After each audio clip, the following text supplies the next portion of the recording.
Listen up, people. You're headed for a climate disaster. And yet every year, governments spend hundreds of billions of public funds on fossil fuel subsidies. Imagine if we had spent hundreds of billions per year subsidizing giant meteors. That's what you're doing right now. Around the world, people are living in poverty. Don't you think helping them would make more sense than, I don't know, paying for the demise of your entire species? You've got a huge opportunity right now as you rebuild your economies and bounce back from this pandemic. So here's my wild idea. Don't choose extinction. Save your species before it's too late. It's time for you humans to stop making excuses and start making changes. Thank you.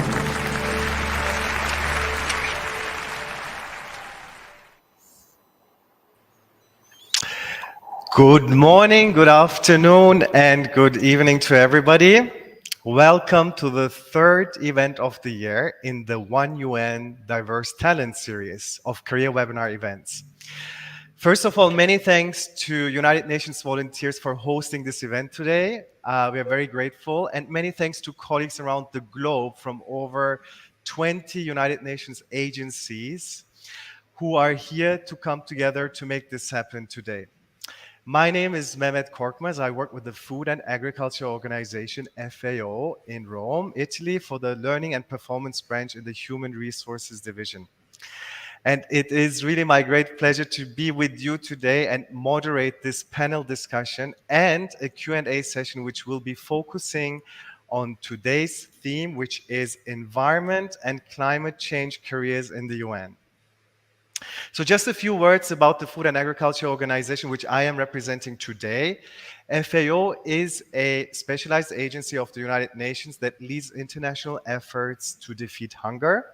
And our goal is to achieve food security for all and make sure that people have regular access to enough high-quality food to lead active, healthy lives.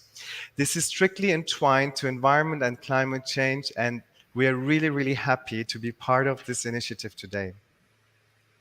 So today's event is a series of our most insightful and inspiring joint events under the One UN umbrella, bringing together more than 20 organizations for talent outreach. So the smooth and efficient coordination and collaboration between the UN and the UN system entities is really essential to achieve the global sustainable development goals. So there are many different UN organizations and agencies with different talent needs and expertise needs. And in fact, we have colleagues today in the background from different agencies to support with the questions which you can pose in the chat box today. And once again, thank you so much for your support and engagement, colleagues, for supporting with the questions. So for you all here in the audience today, this session offers an exciting opportunity to learn more about the work of the United Nations Common System on Environment and Climate Change from a panel of industry experts around the globe. And please also stay tuned, because at the end of the session today, we have a handout with useful information on accessing the various job application portals of the One UN participating organizations. And a quick note on diversity and inclusion, which is very dear to my heart. The United Nations is committed to creating a diverse and inclusive environment of mutual respect. The United Nations recruits and employs staff regardless of gender identity, sexual orientation, race, religious, cultural, and ethnic backgrounds, or disabilities. So we are looking for candidates who are passionate about making a difference in the world, and we'd love for you to join us in doing so as well. And today's theme, now, really more than ever, we need to act on problems caused by environmental degradation, climate change, biodiversity loss, waste, and pollution. This affects all lives and livelihoods, globally, rich and poor. Each of the 17 Sustainable Development Goals contribute to these directly or indirectly. In fact, the background I chose today is the shade of green, which represents the Sustainable Development Goal number 13 for climate action. So we in the larger UN family are tackling these problems from the grassroots levels to international policy alongside our partners. And all UN entities have colleagues and units dedicated to working on solutions. And in fact, we have now 3 of them with us today. Please allow me now to introduce the panelists and learn a bit more about them. First, we have Karen Smith. She is the team lead in the Intergovernmental Support and Collective Progress Division of UN Climate Change, UNFCCC. She's currently based in Bonn, Germany. Welcome, Karen. Thank you, Mehmet. Hi. Yeah, next we have Doreen Lynn Robinson. She's the head of biodiversity and land branch in UN Environment Program's Ecosystems Division. She's currently based in Nairobi, Kenya. A warm welcome, Doreen. Hello. Hi. And our third panelist is Muyeye Chambera. He is a leader in climate change and sustainable development. He's currently with UNDP, the United Nations Development Program, based in Addis Ababa, Ethiopia. Warm welcome to you as well, Muyeye. Thanks for joining. Good afternoon, colleagues. Thank you, thank you. So just before starting this panel discussion, I would like to once again warmly welcome our participants today. We will have 2 parts in today's session. So one, we will have the panel discussion, where some questions will be asked to all 3 panelists to hear more about their background and also hear some tips and advice they may have for you related to a career in the environment and climate change field. And then for the last 15 minutes or so, we will take some questions which will be channeled through the chat box. So please feel free to ask your questions in the chat. We will try to answer as many as possible. Okay, so let's jump into our panel discussion. So my first question is, can you tell us a bit about yourself and your professional background before and after joining the UN? What kind of work do you do now, and how does it fit within the larger UN system? So, shall we start with you, Karen? Sure. Thanks, Mehmet. Okay, over to you. Good day to all listening. Happy to be a part of this initiative. I am a national of Barbados, and I started my career as a civil servant in the government of Barbados. I was in secondary school in the early 90s, yeah, that dates me, when environmental issues were taking center stage. And in 1994, Barbados hosted the SITS conference, which I attended as a youth delegate. And that's where my interest in pursuing a career in the environmental field began. So I did my bachelor's in biology with a focus on ecology courses, and I did a master's in environmental management. And then I went back to Barbados, and in a few months, I got my dream job working in the Ministry of Environment. Yes, actually working in a job where I could utilize what I had studied. And I worked there for 9 years in various roles, but primarily focused on national implementation of multilateral environmental treaties. So I was like the national focal point for the Convention on Desertification, the Montreal Protocol, and the Climate Change Convention. And it was my participation in that UNFCCC process as a delegate that led me to working here in Bonn at the Secretariat. But we can talk later about how I moved to the UNFCCC. But I started here in 2009, and I am now team lead, as you mentioned, in the Intergovernmental Support and Collective Progress Division. You asked, how do we fit into the larger UN system? So let me first stress that the Secretariat is not an implementing agency. That is, we're not directly engaged with climate change implementation at the national level. Rather, our role is to support the intergovernmental negotiations on climate change. And my role in the Intergovernmental Support Subdivision is central to the core mandate of the Secretariat. Those of you familiar with the UNFCCC process would associate us with the convening of the annual meetings known as COPs, Conference of the Parties. And our COPs are the largest annual UN conference, usually attended on average by about 25,000 participants. So I and my team are directly in charge of supporting that COP process. And as you can imagine, we are currently super busy. with the preparations for the upcoming COP27, which is going to be in Sharm el Sheikh this year in Egypt in November. Climate change is often described as the existential threat of our time, and there's several UN agencies that have a role in addressing this challenge, like my colleagues here today. But it is indeed exciting to be working at the organization tasked with the responsibility of facilitating the multilateral effort of finding a solution. Thanks, Mehmet. Wow. Karen, thank you so much. This is really inspiring, especially also starting as a youth delegate and the importance of really working closely with the youth. So thank you very much. Muyeye, let's continue with you and hear from you a little bit about your background and also what kind of work you do now. Yeah, thank you very much, Mehmet. As you said, I'm currently working for UNDP in Addis Ababa, the Regional Service Center, and I started working for the UN about 10 years ago. And my career in the field of environment and climate change started quite a long time ago.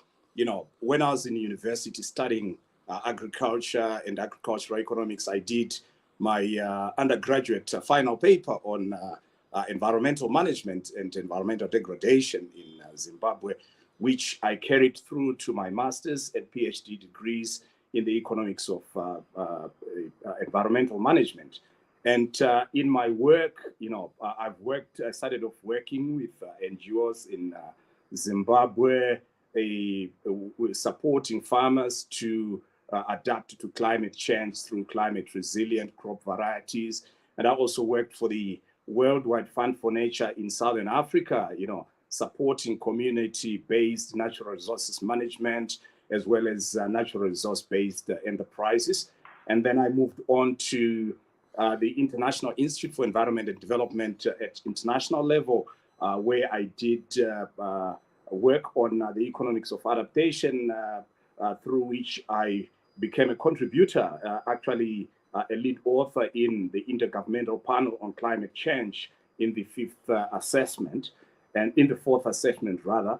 And that set the stage for me to move into UNDP in 2012, where I was posted in Botswana as advisor on sustainable development goals and sustainable development in general. And I spent 6 years there before moving to my current role, supporting countries to develop and implement climate change adaptation programs and accessing global climate change funds from the Green Climate Fund, the GEF, and so on, and blending global environment finance with government finance as well as private sector finance. And my day-to-day work really involves, you know, supporting countries to undertake adaptation. And at the country level, the collaborative framework amongst the UN agencies, which is captured in the UN Assistance Framework or Sustainable Development Frameworks, is the framework through which you know, I work with different agencies, and also in different projects. We do quite a lot of collaborative work with UN agencies in the design and implementation of climate change adaptation work in developing countries. Thank you, and over to you, Mehmet. Wow, this is truly inspiration. We're also listening to you, how you're working with other UN agencies, joining efforts in this important field. Let's move over to Doreen and learn more about her background and, yeah, the role she's doing today. Yeah. So I think I'm the newest comer. I only joined the UN 3.5 years ago. But unlike Karen, I'm not going to tell you all when I was in secondary school, because I don't want you to know. But, you know, I early in life thought I was going to be a wildlife veterinarian. I studied animal science and natural resource management in my undergraduate degree. But what really intrigued me my whole life, and it's kind of the way I'm wired, is that I think the universe goes around because of systems and connections. And so I set out to explore how systems and connections can make an impact in the world. And when I was trying to understand that, what I realized is my love was absolutely about working on environmental issues, not actually individual animals. So I switched tack a little bit after a few years of work and decided to go pursue a degree in conservation ecology. and sustainable development, which is really, if you study ecology, it's all about systems and how things connect. So after studying a few years, I worked for big NGOs, small NGOs, globally. I sometime in Latin America, all over the world. And decided that I wanted to really kind of look at different parts of the system. And I eventually joined the United States government, working in different arms of the government, but for most of it with the U.S. Agency for International Development. And I can say I've managed projects on every continent on the planet except for Antarctica, but I will get there. And I did about 19 years actually with the federal government on and off. I worked for World Wildlife Fund in between. And really, it was everything from starting as a Peace Corps volunteer in Morocco to my last job was I wound up managing biodiversity, climate, water, energy, and food programs for 15 countries in Southern Africa. And I realized then, that was about 3.5 years ago, that there was a part of the system that I didn't quite understand. And that was really, or I hadn't really engaged in, and that was this whole concept of multilateralism. And I think if we all watch the news, we know how important it is. And so for me, it was really important to figure out if I could make a contribution to more collaboration and cooperation at a higher level to kind of get the world on the course I thought it should be going on. And so I joined a few years ago as the chief of wildlife, fantastic job. And then about a year ago, I was promoted to the head of biodiversity and land management, where I manage a team of about 70 people around the world, basically with the hardest but greatest job on the planet. UNEP, really our job is to set the global environment agenda. It's to promote the environmental dimensions of the Sustainable Development Goals. But the really cool piece of what we do is that we also get to advocate on behalf of the environment, the thing that has no voice. And so that is what I'm doing now. Thanks. Wow, that really sounds pretty cool, Doreen, to advocate for the environment. And also, I like how you highlighted the word systems. And actually, my next question is about how to start your career in the UN system. So when we think back about the first start of your career in the UN system, Karen, would you like to take this question and share with us your experience and what was your motivation, let's say, to join the UN, and perhaps also how you ended up applying, for a UN position? Over to you. Sure, thanks, Mehmet. So as I mentioned, I participated in the UNFCCC process as a party delegate for the government of Barbados. And after a few years of representing and participating in various UN fora, I thought maybe the UN would be a good place to look for future career opportunities. So around 2005, the Clean Development Mechanism was gaining momentum, and the UNFCCC Secretariat had several vacancies. So I applied, it was shortlisted, it was interviewed, but I didn't get the job. I did get feedback, however. I was told that it wasn't that I wasn't good, but they felt I was better suited for other roles. So back to my usual national job. Then a few years later, I applied for another job, again with the UNFCCC. And this one was supporting the executive secretary at the time. And again, it was shortlisted and interviewed, but again, I didn't get the job. However, this time I had been rostered. And a year later, I got a call asking if I'd be interested in joining the team to support the executive secretary in outreach efforts with the Secretary General's team towards reaching agreement at this upcoming Copenhagen conference. And actually, that temporary position that I was being offered was at a higher level than the one I had applied for the year before. Sometimes you just need to wait. It sounded like an interesting assignment, and I accepted an 11-month temporary appointment. Anyone following climate change will know that that conference did not go well, but my supervisor at the time was happy with my work and offered me an additional 6-month contract with the same team. Subsequently, he moved to another team and asked me to go with him. And that was when I moved out of the executive secretary's office to support the negotiations on the second commitment period of the Kyoto Protocol.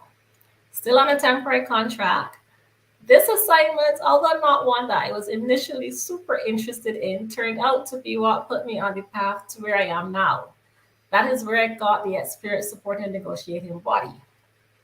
And then in 2013, so 4 years after I started, I got my first fixed term contract with a substantive team supporting the market mechanism negotiations. Again, also not where I thought I wanted to be, but again, this assignment provided me with the opportunity to learn new skills, acquire new knowledge. And then in 2015, a few months before the big Paris conference, I moved to the COP team as focal point to the COP. And that was a job that I was well suited for because of these previous assignments that I had done, which I at the time thought, not my thing. So now, 7 years later, I got a promotion to team lead, still very closely involved in the COP team. Also now with responsibility for coordinating one of the other subsidiary bodies, and both of these are at the heart of the Secretariat support to the climate negotiations.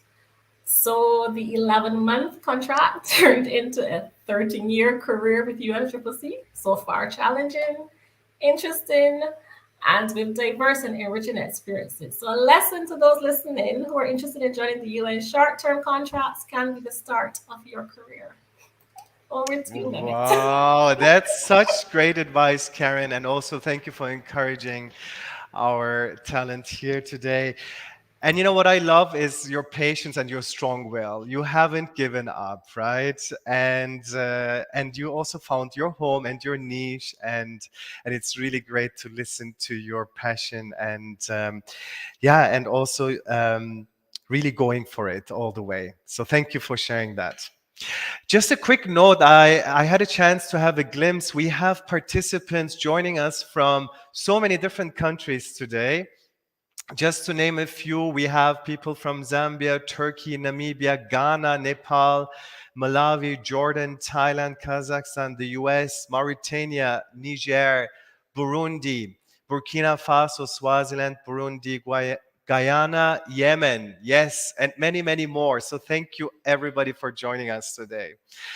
So my next question is about how does your work in your current role relate to the Sustainable Development Goals? Muyeye, I'm looking at you. Would you like to take this question? Very much so. You know, this is quite exciting, and this is what makes my job really exciting. I work on climate change adaptation, and this involves so many sectors. We work on climate change adaptation in the water sector. I work on climate change adaptation in the coastal zone, in the coastal zones, work on climate change adaptation in human settlements and in urban areas, work on climate change adaptation in agriculture, in livelihood improvement, and so on. And just by mentioning those areas, my work is touching on so many SDGs, SDG 1, SDG 2, Zero Hunger, SDG 7, SDG 5, and so on beyond. So starting off from SDG 13, almost all the SDGs are encountered in my work, and that is quite inspiring given that the SDGs have got to be approached in an integrated manner. Thank you.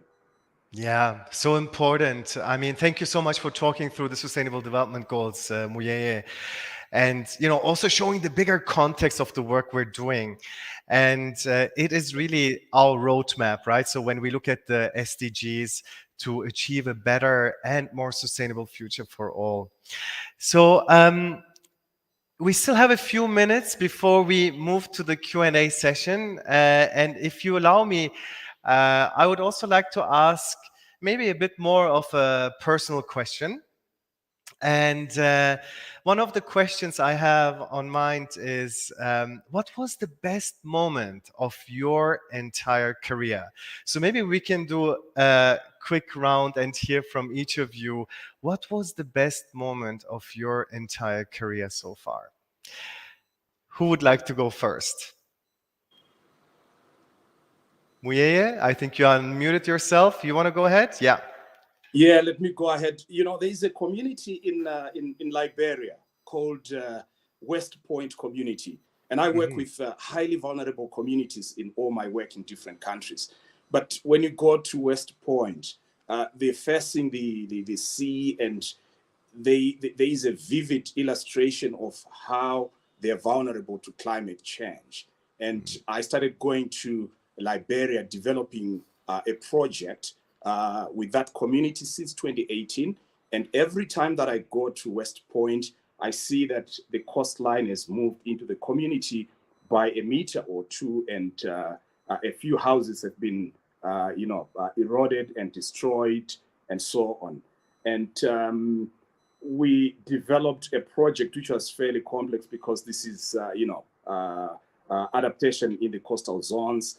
We approached the Green Climate Fund for financing, and it took quite a long time because the process is highly technical. Took some years, and it was quite difficult to get funding from the Green Climate Fund until we agreed.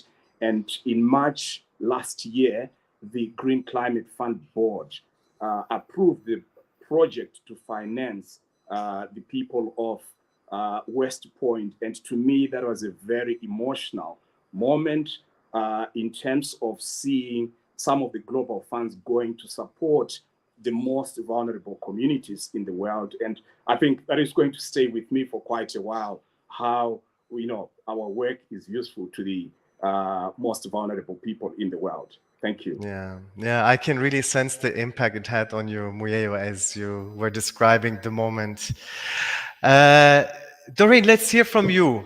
What was the best moment of your entire career? And maybe you want to contextualize it a little bit as well. Yeah. I don't know about my entire career, and but I do. I was thinking when you were talking, I had a moment very early on when I started where one of the things we were organizing, my team, was the first ever conference on wildlife economy in Africa. And wildlife economy is really focused on sustainable use, and a truly sustainable use with equitable benefit sharing for people who live with nature. They bear the costs of nature, but it's about making sure that the benefits outweigh the cost as a means of driving incentives for conservation.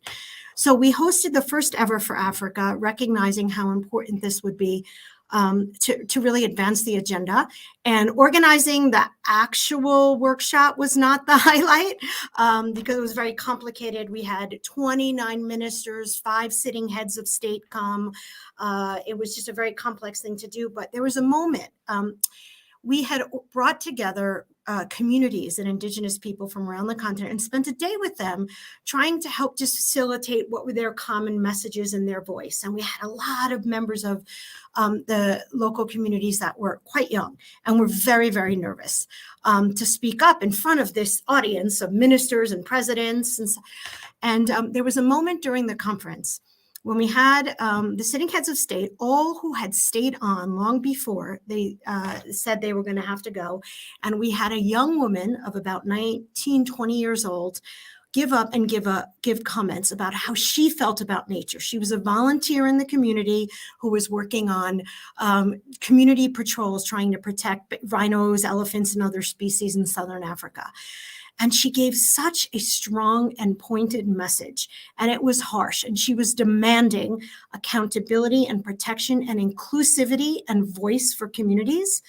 And she said it so eloquently, and she was so impassioned and so young. And the entire room stood up and gave her a round of applause. And they didn't even stand up for the presidents when they spoke. And that was the moment that I was super proud. We created that space for that message and that voice and that perspective to be heard at the highest levels of government. That was a pretty amazing experience. Wow, it sounds like a goosebump experience also as you talk through it, Doreen. And it's really amazing how this really made a huge difference in this context. So thank you for sharing that. Karen, over to you. What do you have to share with us on your best moment? There have been many highlights, but I think one that stands out particularly would be 2015, when I was part of the team that supported the French presidency that led parties to adopt the Paris Agreement, especially after having joined the sector in 2009 and being part of the anti-climatic negotiations in Copenhagen. So it was just indeed euphoric to be on the podium for the adoption of the Paris Agreement several years later. We still have a lot of work to do to reach the 1.5 degrees Celsius temperature goal, but that will remain a special moment for now. Excellent, excellent. And also as you prepare for the next COP27. Wow, great. And I actually have another one, and we can do like a quick round in just like maybe 30 seconds or 45 seconds. What is your biggest takeaway or advice for potential job candidates listening in right now? Yeah, if you could share with us, like very quickly, your takeaway or advice for potential job candidates right now. And shall we start with you, Muyeye? Yeah, thank you very much, Mehmet. And I think it's always a struggle to find a job, and more so to find a job in the UN, because there's so many people who are looking for jobs. But one of the things that I really encourage colleagues to do is to widen your options and chances by looking at different entry points, into the UN, serving the UN through different entry points. You can serve humanity through different roles at different levels and different agencies, and also in different geographical areas. And the most important thing is to be willing to prepare yourself and to demonstrate your ability to apply your skills in these different contexts as you look for opportunities in the UN. Thank you. Thank you. Excellent advice, Muyeye. Doreen, can we continue with you for, what is your biggest takeaway and advice for potential job seekers? Yeah, so I think we often focus on the technical skills and degrees that are needed for a job, and those are essential. So I'm in a science-based policy institution. So of course, science and having that technical background to be able to take the evidence and turn it into policy is essential. But probably the most important skill set that I learned and invested in very early, and I encourage everyone to do it, is invest in communications. How do you communicate perspectives and opinions and points in effective ways with people who are coming from very different mindsets from you? If you can do that, it doesn't matter what your technical background is. That is a really important skill to have in the UN and frankly, anywhere. Excellent advice, especially on the comms. I think often this is really underestimated. So thanks for highlighting that, Doreen. Over to you, Karen. Maybe be strategic in your application. So apply to jobs that you have relevant experience and a skill set for, but most importantly, don't give up. You may not get your first or your second job, but keep trying at it. And sometimes short-term contracts, as has been my experience, can be the start of your career. And sometimes doing something not fully in line with what you thought was the path that you wanted could turn out to be a valuable experience that can become part of later, like a set of your professional assets that you didn't think you would have had if you stayed on the path that you wanted to be. So be open. Be open, great. Yeah, I really love that mindset. And as you said also earlier, right, it takes sometimes a few attempts as well, and not be discouraged, and really connect to your strong will. Thank you very much, panelists, for all your insights and and also your piece of advice for our candidates today who are joining us. And we can actually go now to the Q&A session. So this was the part of the panel discussion. And we have a few questions for you in the chat.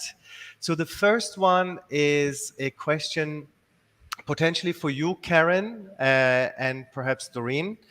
What kind of opportunities do you see as essential to work further on in order to improve gender equality within climate change efforts, climate action, and specifically, specifically, is there anything more that can be done at the policy level and at the next COP meetings?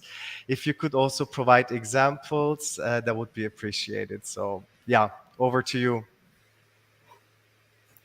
Karen, you're smiling. I'm trying to read the question again because you went kind of fast. It was a bit of a long one, right? It's a long one. The first part is, what kind of opportunities do you see as essential to work further on in order to improve gender equality within climate change efforts, climate action?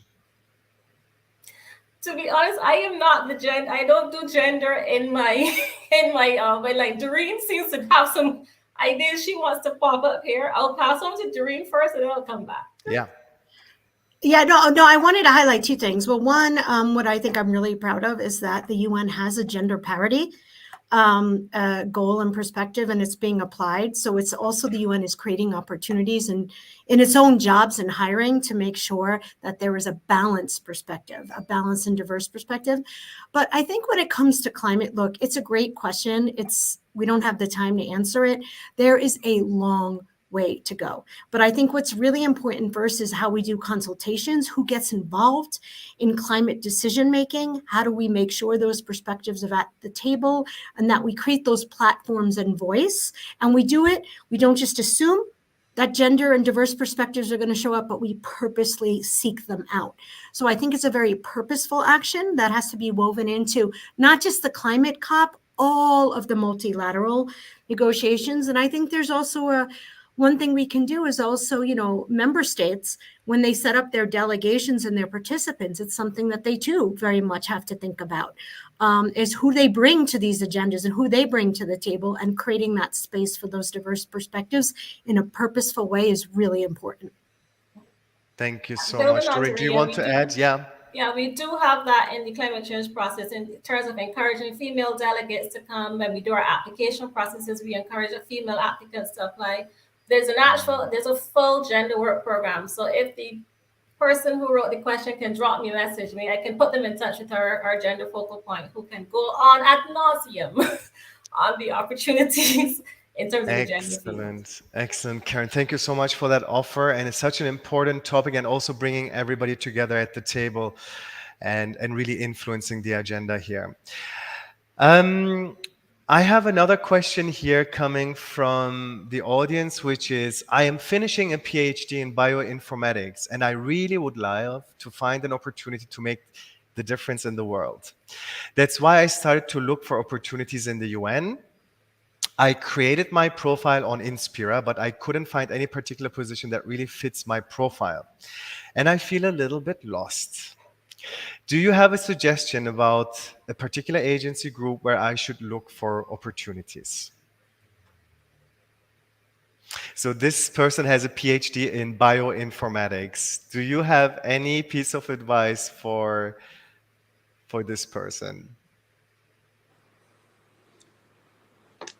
Well, can I come in, Mehmet? Yes, of course. Over to you. Yeah, I think Doreen mentioned earlier on that, sometimes we focus very much on, our qualifications. It's about the applications of those qualifications, and, the different UN agencies base their work a lot on science and data. And I think that field is very much relevant to that. And it's more now about how one positions themselves to contribute, and it may not be in the same position that Doreen or Karen or myself have got. It could be as a starting point, as part of a technical team, and we talked about the entry points. You may not necessarily start, as a full-time staffer, but probably as a part of, a consulting team and so on. It's about finding that relevant space where you can contribute that expertise in science-based organizations. It doesn't matter which agency it is. It's relevant. Bioinformatics is relevant to all organizations, really, and bringing the innovation into the UN is quite important. Thank you. Yeah, great advice, Muyeye. I don't know if anybody wants to add, but I would really also highlight what you just said. I mean, first of all, it's great that you did the first step to create your profile and look for opportunities. And as Muyeye said, really explore opportunities, look what is out there, and also look at sort of like different, there's a broad skill set needed for different roles, and see what are related fields as well. When we talk about bioinformatics, what you can qualify for, what type of roles, consultancies, short-term opportunities. And we will be sharing, as I said in the beginning, also a handout with different career portals. So maybe that will be also helpful for you to explore further and see, because there are a lot of job openings at the moment as well, especially in these areas. Another question I have here is, how did your job change during the pandemic? And maybe this is a really interesting one because because we're now going into hybrid. I mean, from total working at home going into hybrid. What is your experience with that, and what would you like to share with our audience today? Yes, Doreen, I think you're raising your hand. Over to you. Yeah. So, right, we all went and are still going through the pandemic. And I think the hardest part for me was trying to maintain work-life balance because, we had the fact that we were on duty all the time and you could call and, there was amazing things about technology we hadn't explored before that made us have more access and ability to communicate, but it also became harder when we were working from home to kind of make sure that I kept that work-life balance to refill my well and make sure I didn't burn out. I think the other piece is I'm an extrovert by nature, and technology, even on a screen, wasn't quite enough. So I miss that very much. And I think I'm happy to be going back to work. But a real positive from the pandemic is, for me, is that we learned we don't have to emit so much carbon flying around the world to have the conversations that we need to have. And I hope that sticks with us, that we can get better, more effective, and more efficient, and kind of limit travel to the things that we absolutely need to do together. I think that's actually one positive that came out of it. Excellent. Thanks for sharing, Doreen.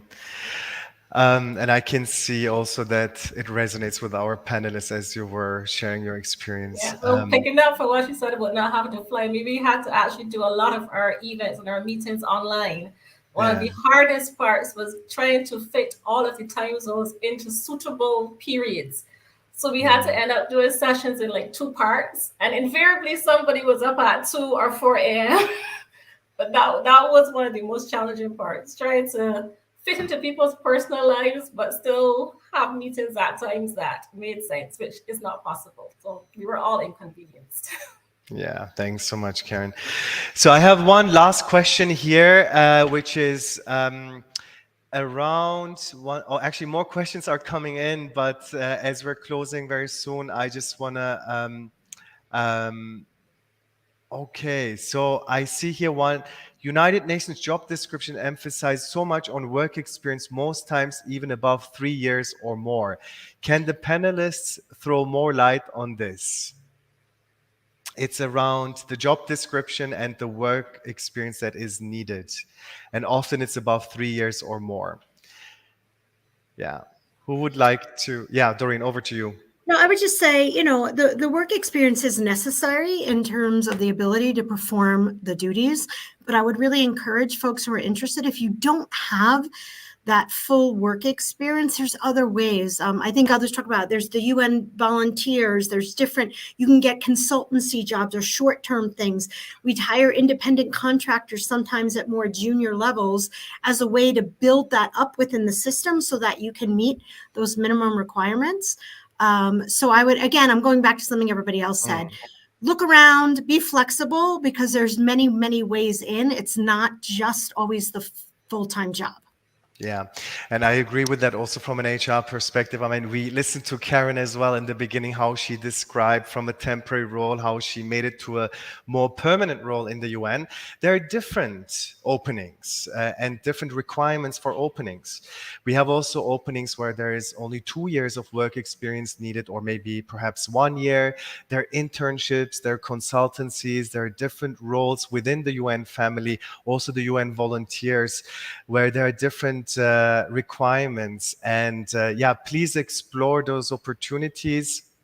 And we have also the young professional program where, for example, no years of experience are needed. So there's a whole range, and I hope you can explore all of these opportunities as part of a follow-up to this discussion today. And I am now looking at the time. We are actually at 45 minutes. And I'm looking at the panel. please feel free, if there is one last comment or piece of advice you would like to share, a very, very quick one, because we're at the end of the 45 minutes. Let's do a quick round, what you would like to say to the audience today, one piece of advice or some recommendation. Can we start with you, Karen? Working with the UN is definitely a gratifying experience, and there are different paths to get here. So explore, as the others were saying, explore other opportunities, go through your national governments, get involved in NGOs. You may not make it here immediately, but it can be a path to get here. Excellent. Thank you so much. Muyeye.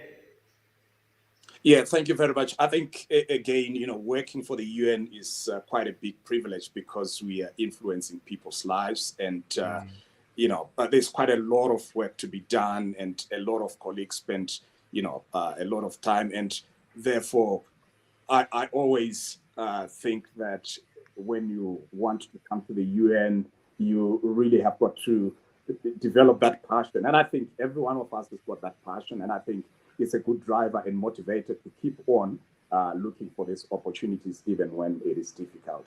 Thanks. Thank you. Yeah, I mean, I think that's my point. Now more than ever in the world, I truly believe that multilateralism is needed. And the UN is the premier institution to do that in. There are passionate people.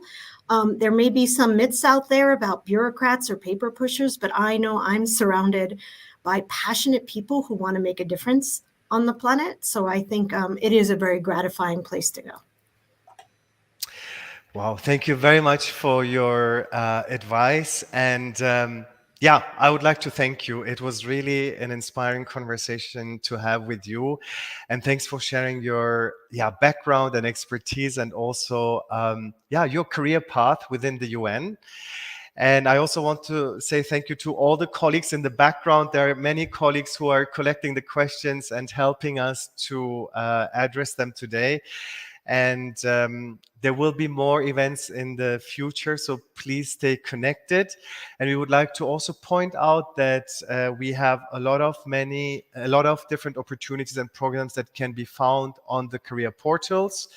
And each organization has their own pages, and you can search for different roles and opportunities. You can also tailor them based on your interest and expertise.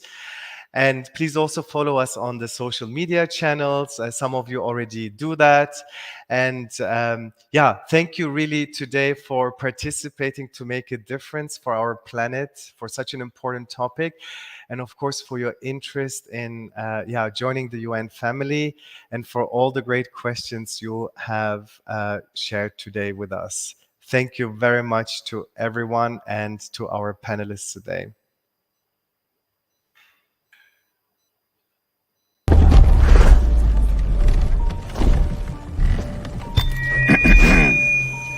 Listen up, people.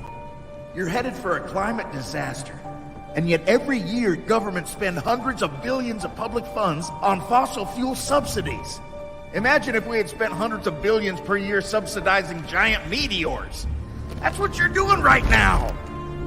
Around the world, people are living in poverty.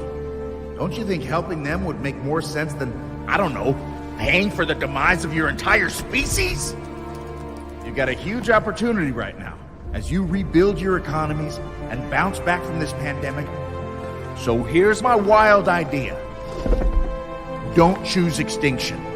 Save your species before it's too late.